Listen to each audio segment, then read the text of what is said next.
우리 옆에 있는 분들하고 인사 좀 나눌까요? 반갑습니다. 한 주 동안 안녕하셨습니까? 반갑습니다. 하영아 잠깐 일어나 볼래? 하영이가 이번 주 토요일 날 시험을 봅니다. 맞나? 예, 저 검찰직 공무원 시험을 보거든요. 여러분들 위해서 기도해 주시면 좋겠습니다.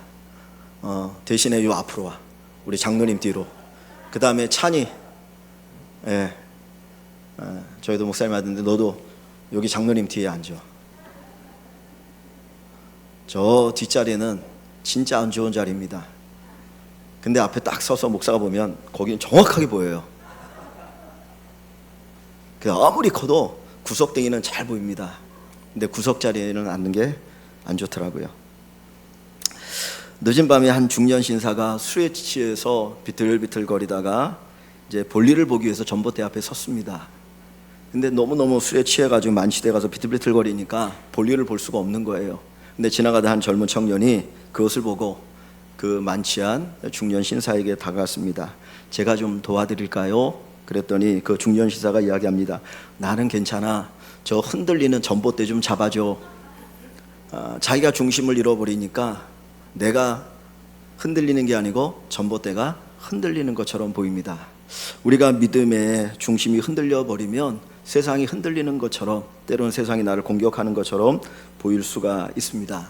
그래서 우리가 믿음 위에 바로 서 있는 것, 중심을 잡고 믿음에 굳건하게 서 있는 것이 얼마나 중요한지 다시 한번 생각하면서 우리 모든 성도들이 반석 되신 예수님의 굳건하게 서 있는 그 믿음을 가지고 살아갈 수 있기를 소원합니다.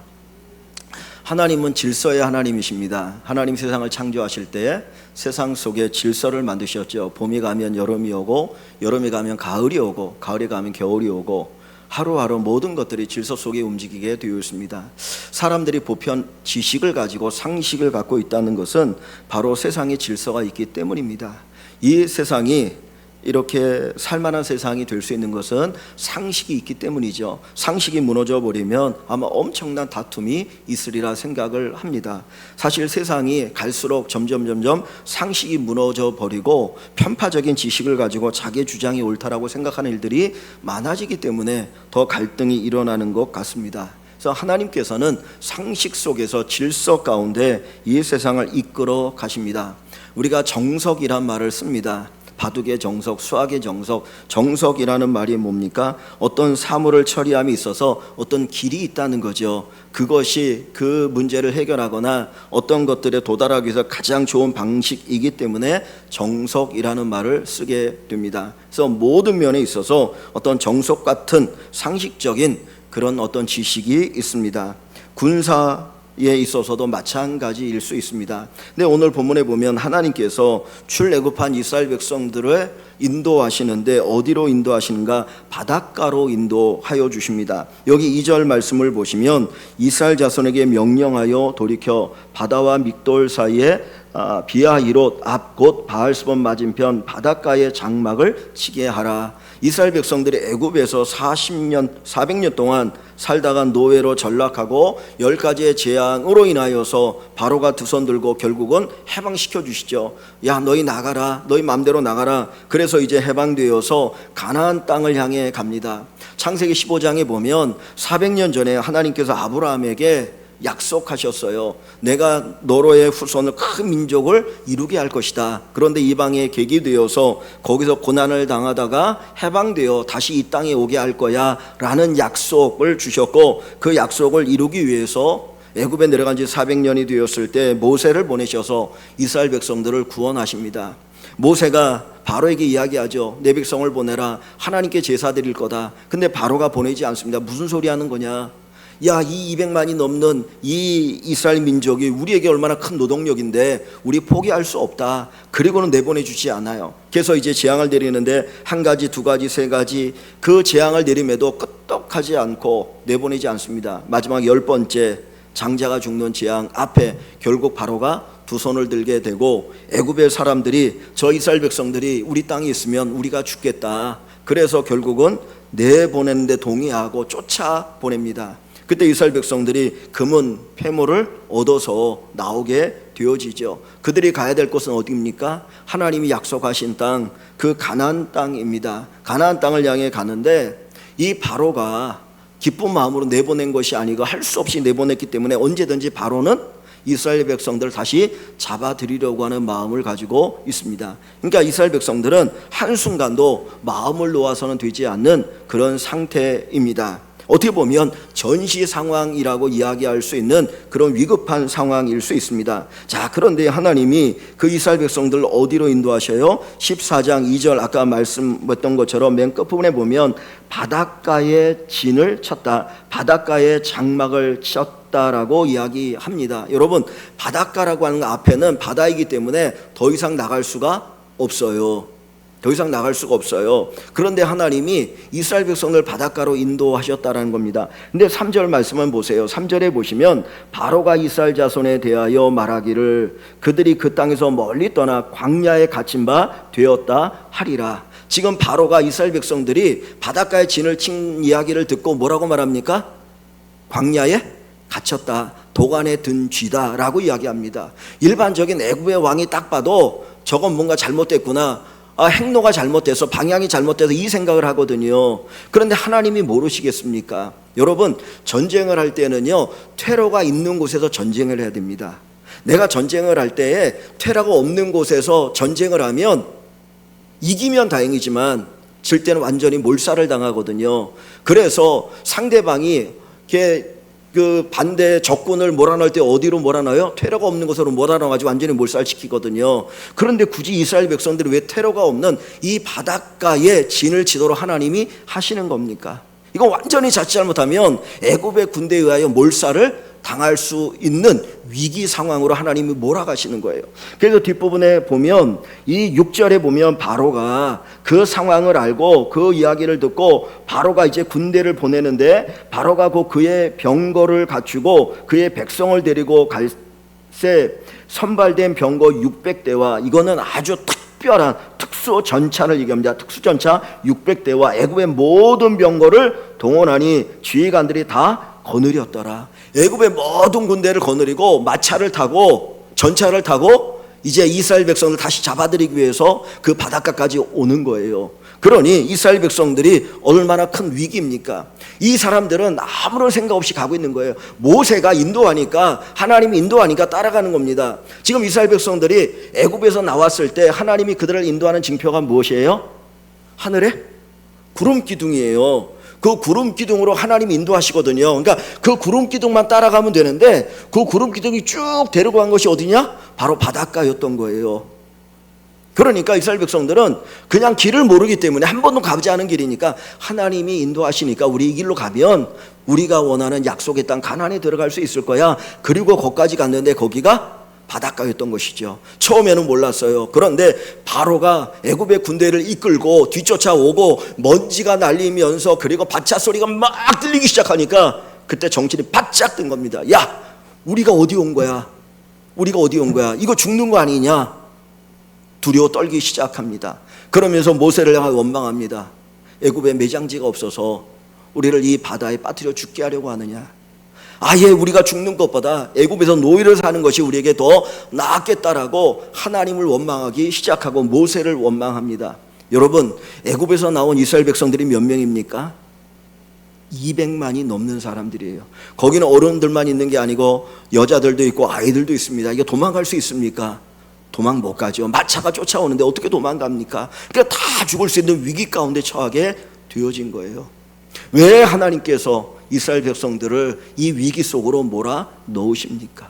이스라엘 백성들을 애굽에서 끄집어내실 때 얼마나 많은 기적을 행하셨습니까? 하나님이 얼마나 놀라운 일을 행하셔야 했습니까? 얼마나 많은 대가를 지불하셔야 했습니까? 그런데 그렇게 구원한 이스라엘 백성들을 이 홍해 앞바다로 인도하셔서 그들로 하여금 몰살당할 위기로 몰아넣으시는 그 하나님은 어떤 하나님이십니까?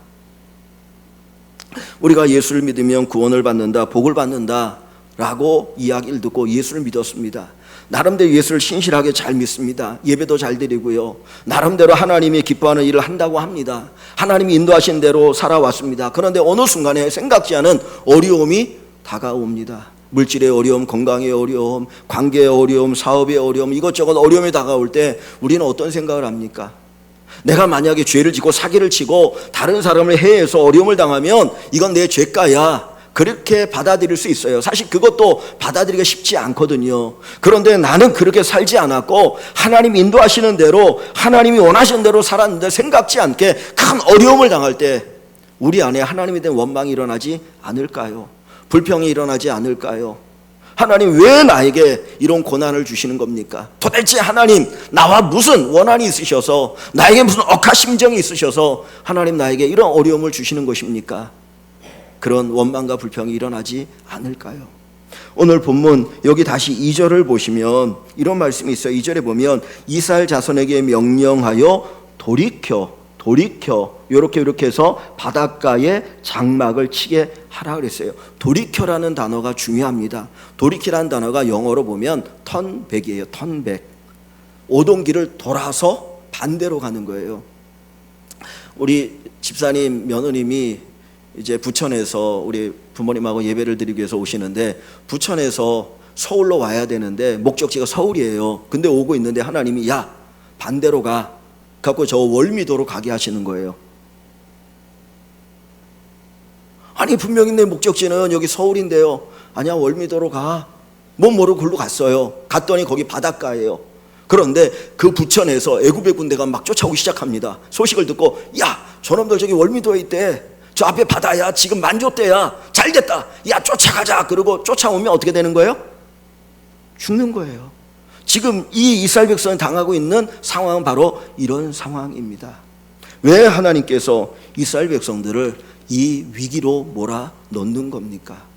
하나님이 이스라엘 백성들을 사랑하지 않았다면, 그들을 구원하지 않았다면 하나님이 뭘 몰라서 그럴 수도 있겠다. 죄를 지은 백성이라면 하나님께서 죄에 대한 대가를 지불하게 한다고 그들을 죽이시기 위해서 인도하셨구나라는 생각을 가질 수가 있습니다. 그런데 하나님이 특별히 사랑하는 백성들, 구원하신 백성들이라면 하나님 왜 그 자리로 인도하셨을까? 우리는 의문을 가질 수밖에 없다라고 하는 것입니다. 하나님께서 우리를 위기상황으로 몰아넣으실 때는 하나님의 특별한 계획이 있으시고 특별한 방법이 있는 겁니다. 우리가 가끔 이제 놀이동산에 가서 놀이기구를 탈 때 위험하지 않은 놀이기구는 뭐 안전 장치가 별로 없어요. 여러분 커피잔을 탈 때 안전 장치가 있던가요? 문만 걸어 잠그잖아요. 커피잔 안 타보셨습니까? 옛날에 놀이동산 가면 이렇게 커피잔 있잖아요. 이렇게 갖고 돌고 도는 거. 그럼 그거는 위험하지 않으니까 안전 장치가 없어요. 그냥 문이 열리지 않도록 이렇게 문만 밖에서 잠가주거든요. 근데 청룡열차를 타거나 짚라인을 타면 어떻게 합니까? 2중 3중으로 안전장치를 만들어 놔야 돼요. 만에 하나라도 어떤 위험한 일이 닥치더라도 어려움이 생기지 않거나 생명이 위협이 되지 않도록 안전장치를 여러 개로 해놓습니다. 하나님께서 이스라엘 백성들을 이 위기 상황으로 몰아넣으시는 것은 하나님이 특별한 계획을 가지고 계시고 특별한 일을 하시겠다라고 하는 그 목적이 거기에 담겨 있는 것입니다. 내가 생각지 않은 위기 상황에 놓였습니까? 하나님은 그때 더 특별하게 역사하실 것입니다. 우리가 특별이라는 단어를 좋아하지요. 특별. 내가 하나님 앞에서 그 특별한 은혜를 누릴 수 있는 기회가 있어요. 평상시가 아니고 어떤 위기에 처했을 때, 어떤 상황이 있을 때 하나님께서 우리에게 특별한 은혜를 베풀어 주십니다. 이 이스라엘 백성들이 이 홍해 앞에 다다랐을 때, 그들이 생각지 않은 위기에 놓였을 때 하나님이 특별하게 그들을 위하여 일하십니다. 그래서 이 홍해 앞에서 경험했던 이 홍해 사건은 이 역사 이전에도 없었고 이후에도 없는 전무후무한 하나님의 엄청난 기적의 사건이에요. 하나님이 이 바닷가에 광야에 갇혀있는 이스라엘 백성들을 하나님께서 구출하시고 그들을 위해 일을 하시는데 어떻게 일하십니까? 오늘 본문 뒷부분에 보면 이 애굽의 군대가 막 쫓아오니까 이스라엘 백성들이 다 난리가 났다, 이제 죽었다라고 원망 불평하기 시작합니다. 그때 하나님이 모세를 향해 이렇게 말씀하셔요. 어디를 보시냐면 자 13절 14절을 봅니다. 13절 14절 말씀을 같이 한번 읽어볼게요. 모세가 백성에 이르되 너희는 두려워하지 말고 가만히 서서 여호와께서 오늘 너희를 위하여 행하시는 구원을 보라. 너희가 오늘 본 애굽 사람을 영원히 다시 보지 아니하리라. 여호와께서 너희를 위하여 싸우시리니 너희는 가만히 있을지니라. 아멘. 자, 13절에 모세가 백성들에게 이야기합니다. 두려워 말라. 가만히 서서 여호와께서 오늘 너희를 위하여 행하시는 구원을 보라. 하나님께서 이스라엘을 위하여 구원을 행하시겠다는 거예요. 이전에 보지 못했던, 이전에 경험하지 못했던 엄청난 구원의 사건을 하나님이 이루시는데 그 일이 뭡니까? 바다에 길을 내는 거예요. 가끔 이렇게 목사님들의 설교를 듣다 보면 바다에 길을 내시는 하나님에 대해서 이야기합니다. 바다에도 길이 납니다. 바다에 길이 납니다. 우리가 성경을 읽고 이 출애굽기의 내용을 아니까 바다에 길이 난다는 말을 우리가 받아들일 수 있고 그 말을 할 수 있어요. 그런데 홍해 사건 이전에 이 이스라엘 백성들에게 바다에 길이 있다 믿을 수 있는 말입니까? 그거는 할 수도 없는 말인 거예요. 할 수 없는 말입니다. 이제는 우리는 다 바다에 빠져 죽었구나, 그 이야기밖에 할 수 없는 것이죠. 그런데 하나님께서 이스라엘 백성들 구원하시기 위해서 특별한 일을 하시는데 어떻게 하시느냐? 몇 가지의 내용을 우리가 볼 수 있습니다. 첫 번째는 애굽의 군대가 막 뒤쫓아와요. 그래서 이제 가까이 도착했을 때 이스라엘 백성들이 뭐를 보고 하나님 인도하심을 따라왔다 그랬습니까? 하늘에 뭐가 있었다고 그랬죠? 구름 기둥이 있었어요. 그 구름 기둥을 보고 구름 기둥이 인도하는 대로 왔거든요. 그런데 애굽의 군대가 바로 가까이 왔을 때 앞에 있던 구름 기둥이 뒤로 옮깁니다. 그러면서 그 구름 기둥으로 애굽의 군대가 있는 그곳에 암흑이 있게 하셔요. 우리가 개기일식이라고 합니까? 개기월식이라고 합니까? 낮에 햇빛이 안 비치는 거를 일식이라고 하나요? 맞죠? 그러면 깜깜하잖아요. 근데 이 어둠은 그 정도가 아니에요. 분간이 안 되는 어둠이에요. 근데 여러분, 아무것도 안 보이면 그것만큼 어려운 게 없어요. 제가 수영을 이렇게 이제 요즘 하기 시작했는데 하다가 이렇게 물안경을 쓰잖아요. 물안경을 쓰면 이렇게 그래도 앞이 보여야 되지 않습니까? 근데 갑자기 물안경에 물이 꽉 들어가면 앞이 안 보이거든요. 그럼 그때부터 갑자기 무서워져요. 그러니까 허우적거리기 시작하더라고요. 그래서 그냥 섰다가 다시 물 빼고 이렇게 하거든요. 보여야 돼요. 근데 애굽의 군대가 어둠을 아무것도 안 보이는 거예요. 그러니까 막 거기서 그냥 우왕좌왕하고 난리가 나기 시작한 겁니다. 그런데 바로 옆에 있는 이스라엘 백성들에게는 빛이 비춰서 그들로 하여금 그 빛 가운데 머물게 하십니다. 이게 첫 번째 하나님의 어마어마한 기적의 역사인 거예요. 바로 그 옆에 있는데 여기는 깊은 어둠이고 여기는 빛이고. 두 번째, 하나님께서 이 바다에 길을 내셔요. 바다에 길을 내시는데 어떻게 내냐면 그 홍해 바다에 동쪽에서 바람이 불게 하셔서 이 바다가 이렇게 갈라지게 합니다. 여러분 십계라는 영화 보셨습니까? 보신 분들과 안 보신 분도 있고 그냥 홍해 얘기는 너무 많이 들었으니까 아실 거예요. 그런데 여러분 지금 이스라엘 백성들이 몇 명이에요? 몇 명이 출애굽했습니까? 작게 잡아도 200만이잖아요. 남자 어른만 60만, 여자 아이 합치면 200만이거든요. 200만 명. 그 다음 거기에 양, 소, 달구지, 짐 뭐 이런 거 다 가져가는데 그럼 어마어마한 면적이 필요합니다. 그냥 딱 200만 명이 있을 수 있는 공간을 이야기하면 어느 정도냐면 그냥 저기 월드컵 경기장을 4만 명이 들어간다고 하면 월드컵 경기장이 몇 개가 있어야 돼요? 50개가 있어야 돼요. 그죠? 50개.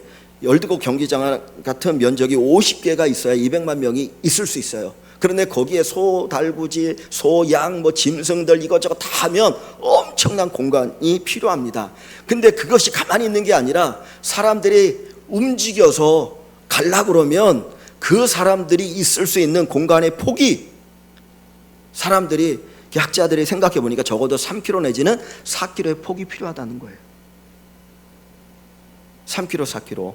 그러면 바다에 길이 나야 되는데 우리가 생각하는 건 이렇게 좁은 길이 아니고 어마어마한 길이 나야 되는 거예요.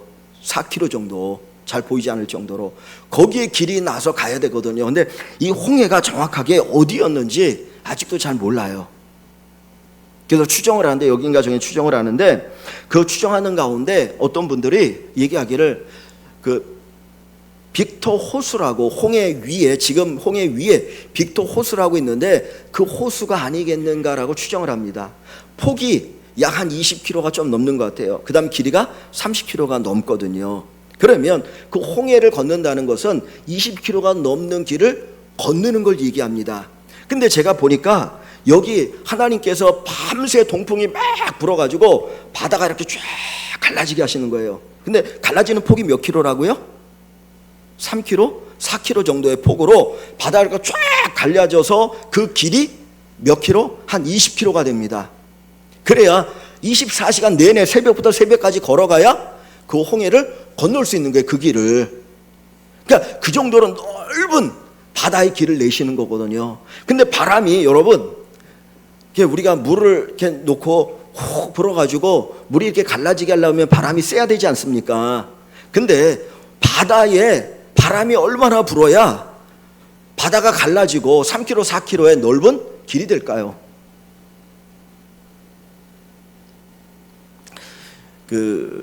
이제 그 10개 영화, 제가 예전에 봤을 때 10개 영화 보면 막 모세가 이렇게 딱 하니까 바람이 쫙 불어가지고 바다가 쫙 갈라지거든요. 근데 그 영화는 1시간, 한 2시간짜리니까 금방이지만은 성경에 보면 밤새도록 바람이 불어서 바다가 갈라졌다고 그랬어요. 그러니까 20km가 갈라지려고 하니까 밤새서 바람이 불면서 계속 이렇게 가르는 거예요. 그러면 여러분, 바람이 바다를 가를 정도면 얼마나 센 바람일까요? 이 사람들이 추측할 때 홍해 바다 가지고 있는 그 조건을 따지면은 그 바다의 깊이가 있기 때문에 최소 이 바다 양쪽에 그 물의 높이가 200m는 된다고 그래요. 그러니까 가운데 3, 4km가 길이 나면서 200m가 넘는 그 바닷물이 양쪽의 벽을 이렇게 이루고 그 사이를 지나가거든요. 그런데 거기에 바람이 불면 얼마나 센 바람이 붑니까? 그 영화에는 막 바람이 막 부니까 막 모세의 머리가 막 뒤로 하면서 막 이런 게 나오는데, 여러분, 바람이 그렇게 세게 불면 애들은 다 어떻게 되겠어요? 다 날아가요. 요즘 그 에어컨 가운데 무슨 이렇게 바람이 안 부는 에어컨이 있나요? 이렇게 둥그런 거? 하여튼 잘 모르겠습니다. 우리 집에 없으니까. 근데 이게 성경을 보면 애들이 자연스럽게 건너갈 수 있으면 바람이 부는데 사람들은 바람을 느끼나요? 못 느끼나요? 못 느끼고 건너가는 거예요. 이거는 생각하면 생각할수록 이건 엄청난 기적입니다. 동쪽에서 바람이 불기 시작해서 거기서부터 바닷물을 이렇게 쫙 갈르면서 그것이 3, 4km 정도 쫙 갈라지고 200m가 넘게 바닷물이 벽을 이루고 그 사이를 아무 문제 없이 이스라엘 백성들이 이제 쭉 걸어서 건너갔다. 이게 어마어마한 기적 아닙니까? 이 기적을 어디에서 일으켰어요? 바로 홍해에서 일으킵니다. 이스라엘 백성들이 죽었다, 우리 죽었다, 왜 우리를 이 위기 상황으로 몰아넣습니까? 라고 원망하고 불평할 때 하나님은 그들을 위해서 이 엄청난 일을 행하신 거예요. 이전에도 없었고 이후에도 없었고 어떤 인력의 모든 것들을 완전히 초월해서 하나님이 엄청난 기적을 일으키셨습니다. 우리 인생에 생각지 않은 어려움이 다가올 때가 있어요. 위기가 다가올 때 있어요. 그때 하나님께서 우리를 위해서 이 엄청난 역사를 일으키실 때입니다. 일으키실 것을 믿으시기를 바랍니다. 그래 두려워하지 마십시오. 그래서 하나님께서 모세에게 뭐라고 말씀하신 겁니까? 13절 보면 아까 봤던 것처럼 모세가 백성에 이르되 너희는 두려워하지 말고 가만히 서서 여호와께서 오늘 너희를 위하여 행하시는 구원을 보라. 여러분, 때로 우리가 잠잠히 있을 때가 필요해요. 바람이 불 때는 그냥 멈춰 서 있어야 됩니다. 누워 있어야 합니다. 그때 하나님의 역사가 있습니다. 하나님께서 우리에게 위기 상황, 생각지 않은 어려움에 놓이게 할 때에 그때 낙심하고 절망하는 것이 아니라 하나님이 초비상적인 일을 행하시겠구나, 초비상적인 일을 행하시겠구나, 그것을 기대하시고 바라보는 우리 성도 여러분 되시기를 주의 이름으로 축원합니다. 하나님께서 이 홍해를 가르시는 이유가 어디 있습니까? 홍해를 건너지 않고 갈 수도 있어요. 그런데 하나님께서 길을 돌이켜서 홍해의 기적을 행하신 이유가 있습니다. 그것은 무엇이냐? 바로 이스라엘 백성들로 하여금 애굽으로부터 완전히 탈출하도록 하시는데 목적이 있는 것입니다. 여기 말씀에 보면 28절을 보십시오. 28절 말씀에 보면 26절부터 봅니다. 26절 보면 여호와께서 모세에게 이르시되 내 손을 바다로 위로 내밀어 물이 애굽 사람들과 그들의 병거들과 마병들 위에 다시 흐르게 하라 하시니 이랬어요. 이 애굽의 군대가 이제 같이 쫓아 들어오는 거죠. 애굽 이스라엘 백성들이 지나가 야 우리 따라가서 빨리 저놈들 잡아들이자. 그리고 이 애굽의 군대가 그 홍해의 길로 들어왔을 때 하나님께서 어떻게 하십니까? 다시 그 위에 물이 흐르게 하라고 말씀하십니다. 그래서 모세가 손을 바다 위로 내밀매 새벽이 돼요. 새벽, 요 시간이 새벽때라는 거예요. 새벽부터 시간 새벽때가 되어서 바다의 힘이 회복된지라 애굽 사람들이 물을 거슬러 도망하나 여호와께서 애굽 사람들을 바다 가운데 엎으시니 물이 다시 흘러 병거들과 비병들을 덮되 그들의 뒤를 따라 바다에 들어간 바로의 군대를 다 엎으니 하나도 남지 아니하였더라. 뒤쫓아는 애굽의 군대를 완전히 멸살시키십니다. 더 이상 애굽의 군대로 인하여서 이스라엘 백성들이 두려움에 떨지 않도록 하기 위함인 거예요. 이 바로는 포기하지 않습니다. 끝까지 어떻게 하든지 다시 잡아들이려고 했던 거거든요. 그런데 애굽의 군대가 쫓아오면 이스라엘 백성들이 두려워서 어떻게 갈 수 있겠습니까? 끊임없는 두려움이 있을 때 하나님께서 이스라엘을 위하여서 애굽의 군대를 완전히 몰살시키시는 엄청난 역사를 이루시는 것입니다. 인간의 힘으로 안 되는 것이죠. 하나님이 한 번에 그 과거, 그 쫓아오는 그 애굽의 군대를 멸살시킴으로써 과거를 끊어버리십니다. 우리에게 있어서 내가 끊어버려야 될 것, 정말 나를 끊임없이 괴롭히는 것들을 하나님이 끊으시기 위해서, 그 문제를 해결해 주시기 위해서 이 상황 가운데서 인도하시고 역사하시는 기적을 보여주심을 볼 수가 있다라는 것입니다. 그래서 이제 진정한 해방을 누리는 거예요. 그냥 이전에는 애굽에 나왔지만 그 애굽의 군대가 이 홍해에 수장되어짐으로 말미암아 진정한 해방, 더 이상 애굽의 영향력 속에서 애굽의 위협 속에 살지 않아도 되는 그런 하나님의 은혜를 경험하게 됩니다. 두 번째로 하나님께서 이 홍해 사건을 일으키시는 이유가 있어요. 거기로 인도하신 이유가 있는데 출애굽기 15장을 가봅니다. 출애굽기 15장 14절을 보시면 출애굽기 15장 14절을 보시면 자, 이 홍해 사건에 대한 이야기를 이제 이 15장은 노래입니다. 하나님 앞에 이 홍해 사건에 대한 찬양을 부르거든요. 그 찬양을 부를 때 이렇게 노래를 합니다. 14절 여러 나라가 듣고 떨며 이 홍해 기적 사건을 애굽의 군대가 홍해에 완전히 몰살되어진 이 사건을 여러 나라가 듣고 떨며 블레셋 주민이 두려움에 잡히며 에돔 두령들이 놀라고 모압 영웅들이 떨림에 잡히며 가나안 주민이 다 낙담하나이다. 여기 보면 블레셋이 나오고 에돔이 나오고 모압이 나오고 가나안 주민이 나오죠. 다 어디에 사는 사람들이에요? 가나안 땅에 사는 사람들이에요. 지금 이스라엘 백성들이 가야 될 곳은 가나안 땅이거든요. 그런데 가나안 땅인데 거기에 사는 사람들이 강한 사람들 아닙니까? 우리가 그 민수기에 보면 이스라엘 백성들을 12명을 정탐꾼을 보냅니다. 그들이 정탐하고 돌아서 뭐라고 얘기합니까? 그 땅은 좋은데 거기에 사는 사람들은 거인이라 우리 메뚜기에 지나지 않습니다. 그 성읍이 견고합니다. 무기도 좋습니다. 그래서 우리는 그 땅을 차지할 수 없다라고 보고를 합니다. 그 정도로 가나안 땅을 정복하는 것이 쉽지 않거든요. 그런데 하나님께서 이 홍해 사건을 통해서 미리 그 땅에 사는 이 가나안 주민들, 블레셋 사람들, 에돔 사람, 모압 사람들에게 뭐를 먼저 깨닫게 하시는 거예요? 이스라엘이 얼마나 강한 민족이고 그 이스라엘과 함께하는 나 여호와가 얼마나 크신 하나님인가를 미리 알게 하는 겁니다. 그 요즘 모르겠습니다. 예전에 이렇게 권투를 보면 권투를 시작하기 전에 주심이 불러가지고 선수들을 앞에다 놓고 이제 주의를 주잖아요. 그럼 그때 뭘 합니까? 두 선수가 눈싸움을 합니다. 그죠? 눈싸움을 하는 거야. 너 나 못 이겨. 눈으로 그냥 계속 레이저를 뿜어내면서 완전히 그냥 제압하려고 하는 거예요. 그래서 그 눈빛을 보고 제압당하면 이길 수가 없어요. 그래서 그게 중요하거든요.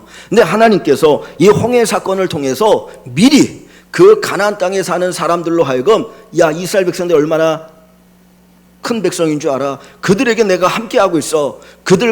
니네가 이길 수 없어. 두려운 마음을 미리 갖게 하시는 거예요. 그래서 성경을 한번 봅니다. 어딜 가보시냐면 여호수아 2장을 가봅니다.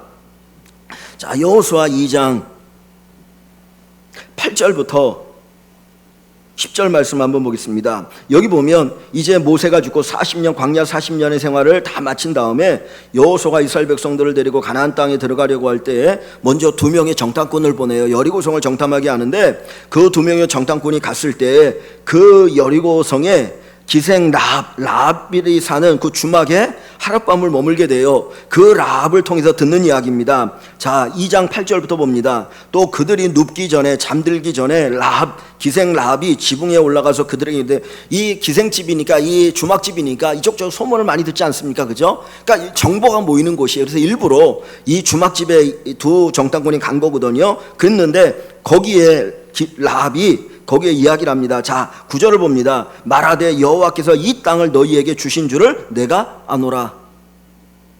이 가나안 땅을 너희 이스라엘 백성들에게 주신 것을 내가 안다라고 얘기합니다. 왜냐하면 그 뒤에 보세요. 우리가 너희를 심히 두려워하여. 뭐예요? 두려워해. 이스라엘 백성들 두려워한다는 거예요. 두려워하여 이 땅 주민들이 다 너희 앞에서 어떻게 해요? 간담이 녹았어. 간이 다 녹아버렸어요. 그 정도로 두려움에 벌벌벌 떨고 있다는 거예요. 자, 이유가 뭡니까? 10절에 보세요. 이는 너희가 애굽에서 나올 때 여호와께서 너희 앞에서 홍해의 물을 어떻게 하신 일? 마르게 하신 일을 들었다는 거예요. 그러니까 홍해에 일으켰던 그 기적의 사건은 그냥 과거의 기적의 사건이 아니고 실제로는 뭐를 위해서? 미래를 위해서 하나님이 가나안 땅에 들어갈 이스라엘 백성들로 하여금 가나안 땅에 안전하게 전쟁에 승리하고 들어갈 수 있도록 하시기 위해서 하나님이 미리 행하신 일입니다. 그러니까 하나님께서는 이 이스라엘 백성들의 미래를 위해서 준비하셨다는 거예요. 하나님의 역사는 우리가 생각한 것을 초월합니다.